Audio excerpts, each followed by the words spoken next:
Hello সবাইকে। So কাহিনী যেটা হয়েছে, নাদিম ভাই আমাকে তার ফেভারিট একটা ফুড আইটেম টেস্ট করার জন্য নিয়ে যাচ্ছে। অ্যান্ড আই ডোন্ট নো আমরা কোথায় যেতেছি। নাদিম ভাইয়ের ডিরেকশনে মূলত যাচ্ছি। অ্যান্ড এখানে রাস্তা পার হওয়ার জন্য আমি দাঁড়াচ্ছিলাম, এদিক ওদিক তাকাইতেছিলাম, কোনো ধরনের চান্স পাইতেছিলাম না, কজ রাস্তায় অনেক বেশি পরিমাণে জ্যাম ছিল। ওকে, সো জ্যামকে তোয়াক্কা করে নিজেকে বীর পুরুষ ভেবে চলে গেলাম রাস্তার ওপাশে। রাস্তা পার হয়ে ভাবতেছিলাম বাই এনি চান্স কোনো গাড়ি যদি পিছন থেকে এসে ঠুসে দিত, সোজা হসপিটালে যাওয়া লাগতো। ওকে, সো সামনে এগোতেই দেখতে পেলাম চম্পাকলি বিয়ে বাজার, অ্যান্ড যেটা দেখার পর নিজের অনাগত বিয়ের কথা মাথায় চলে আসলো। বাট আমি এখনো কোচি, সো এইসব মাথায় আনা যাবে না। সামনে তাকাতেই দেখতে পেলাম একটা ফুলের দোকান। আজকে আমার একটা গার্লফ্রেন্ড থাকলে ওরে এখান থেকে সবগুলো ফুল গিফট করে দিতাম, বাট স্যাড এখানেও আমি পিছিয়ে। ওকে, সো দুঃখের কথা বাদ, এখন শুধু সুখের কথা হবে। আমরা অলরেডি গন্তব্যে চলে আসছি। সো আমি যখন হেঁটে হেঁটে ক্যামেরা নিয়ে ভিডিও করতেছিলাম, আমি ক্যামেরার দিকে তাকে ভিডিও করতেছিলাম, আর কিছুক্ষণ পর ঠাস করে এক আন্টির সাথে বাড়ি খাই, যদি এখানে লা লা লা লা লা লা লা লা লা লা এই ধরনের কোনো সুর বাজে। যাই হোক, সামনে তাকানোর পর আমি দেখতে পেলাম আমার সেই চাইল্ডহুডে হারিয়ে যাওয়া সানগ্লাস গুলো। আহা, যেটা দেখে আমি অনেকটাই নস্টালজিক হয়ে গেছিলাম। ওকে, সো ফাইনালি সেই গন্তব্যে চলে আসলাম। আমি ভেবেছিলাম নাদিম ভাই আমাকে হয়তো কোনো বুফে টুফে নিয়ে যাইতেছে, বাট স্যার নাদিম ভাই আমাকে তার এলাকার বিখ্যাত পুরীর দোকানে নিয়ে আসছেন। যদিও এই দোকানের একটা ছোট্ট ইতিহাস আছে, যাই হোক সেটা বললে ভিডিও ডিউরেশন অনেক বড় হয়ে যাবে, আমরা সেটাকে স্কিপ করলাম। ওকে, সো দোকানদার ভাই তো আমাদেরকে দেখে পুরো মিট মিট করে হাসতেছিল, অ্যান্ড ফিল লাইক আমরা সেখানে পুরি খেতে নয় বরং তার বিয়ের সম্বন্ধ নিয়ে গেছিলাম।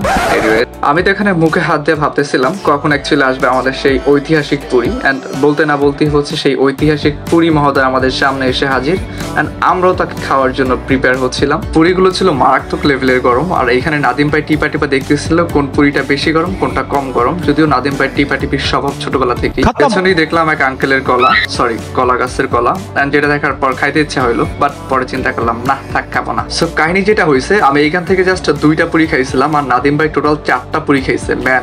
এনিওয়েজ, সো খাওয়া দাওয়া শেষ সোনার বাংলাদেশ। আমরা এখন যাইতেছি হচ্ছে ঠান্ডা কিছু খাওয়ার জন্য। আমাদের মারাত্মক লেভেল ঝাল লাগতেছিল। নাদিম ভাই যেটা বলতেছিল উইদাউট ঝাঁজ বা ঝাঁজ নাই এরকম ঠান্ডার মধ্যে কি খাওয়া যায়। সো একটু সামনে তাকানোর পরে দেখলাম এক আঙ্কেল হচ্ছে লেবুর শরবত বিক্রি করতেছে, অ্যান্ড লেবুর শরবত নিয়ে রিসেন্টলি একটা গুঞ্জন চলতেছে, এগুলোতে নাকি হচ্ছে লাশের বরফ দিয়ে বানানো হয়। সো সেই সকল গুঞ্জন আমরা মাথা থেকে ছেড়ে ফেললাম, অ্যান্ড আঙ্কেলকে বললাম আঙ্কেল 2 গ্লাস বানান। যদিও এর আগে আঙ্কেলকে আমরা জিজ্ঞেস করছিলাম যে আঙ্কেল সত্যি কি এটা লাশের বরফ দিয়ে এরকম কিছু, আঙ্কেল বলছিল না, এটা আমার বাসার ফ্রিজের বরফ। ওকে, সো আঙ্কেলের কথার উপর বিশ্বাস রেখে তার বানানোর শরবতে চুমুক দিয়ে নিজের পিপাসু মনকে শান্ত করলাম। ওকে, সো তারপর কাহিনী যেটা হয়েছে বস, একটু সামনে যাওয়ার পর দেখলাম নতুন একটা রেস্টুরেন্ট টাইপ বা ক্যাফে টাইপ, অ্যান্ড যেটাতে ঢুকতে গিয়ে পড়লাম এক নতুন বিড়ম্বনার মধ্যে, অ্যান্ড যেটাতে ঢুকতে গিয়ে আমরা গেট হারায় ফেলছিলাম।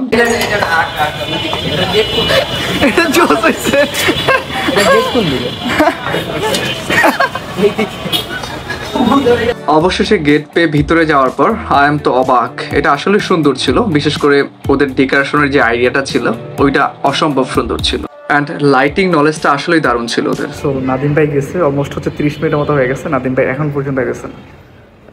আমি বুঝতেছি না কি হইতেছে। না, নাদিম ভাই আমার লাগে একটা প্রাঙ্ক করতেছে, আমার এই জায়গায় বসা দিয়া টাকা উঠানোর নাম বইলা হচ্ছে বাইরে গেছে, এখন পর্যন্ত আসতেছে না। সো ঘটনা যেটা হয়েছে, এখানে ঢুকার পর আমি এবং নাদিম ভাই দুইজনই দেখলাম হচ্ছে আমাদের কাছে পর্যাপ্ত ক্যাশ নেই, আর নাদিম ভাই আমার বসায় রেখে হচ্ছে নিচে গেছিল এটিএম থেকে টাকা তোলার জন্য, অ্যান্ড অনেকক্ষণ সময় হয়ে গেছিল, অ্যান্ড দ্যাটস আমি ভাবতেছিলাম নাদিম ভাই হয়তো আমার সাথে প্রাঙ্ক করতেছে কিছু একটা, বাট আমার ধারণা পাল্টে দিয়ে ভদ্রলোক চলে আসছে। এনিওয়েজ, ভালো একটা পার্সন, এই বয়সে এসেও তামাকটুকু পর্যন্ত খায় না, অ্যান্ড যে কোনো কন্যার পিতা মাত্রই স্বীকার করিবেন ছেলেটা আসলে সুপাত্র। ওকে, সো এবার আসি হচ্ছে রেস্টুরেন্টের ভিতরের কথায়। এটা ছিল একটা স্মোকিং জোন, অ্যান্ড ওইখানে দেখলাম একটা গার্লফ্রেন্ড অ্যান্ড বয়ফ্রেন্ড বৈশা কথোপকথন করতেছে অ্যাকচুয়ালি কবে ওদের ব্রেকআপটা করা যায়, অ্যান্ড এখানে একটা ফ্যামিলিও ছিল যারা হচ্ছে ডিনার করতে আসছিল মূলত। অবশেষে সেখানে কোনো ধরনের সিঙ্গেল সুন্দরী তরুণী না থাকায় আমরা খুব বেশিক্ষণ সেখানে থাকলাম না, সেখান থেকে অতি দ্রুত হচ্ছে প্রস্থান করলাম। ওকে, সো এখন আমি দিব হচ্ছে আমার সেই ending slogan, thanks for watching, and if you are watching this video from my Facebook page don't forget to like my page, and if you are watching this video from my YouTube channel don't forget to subscribe my channel. Allah Hafiz, stay happy.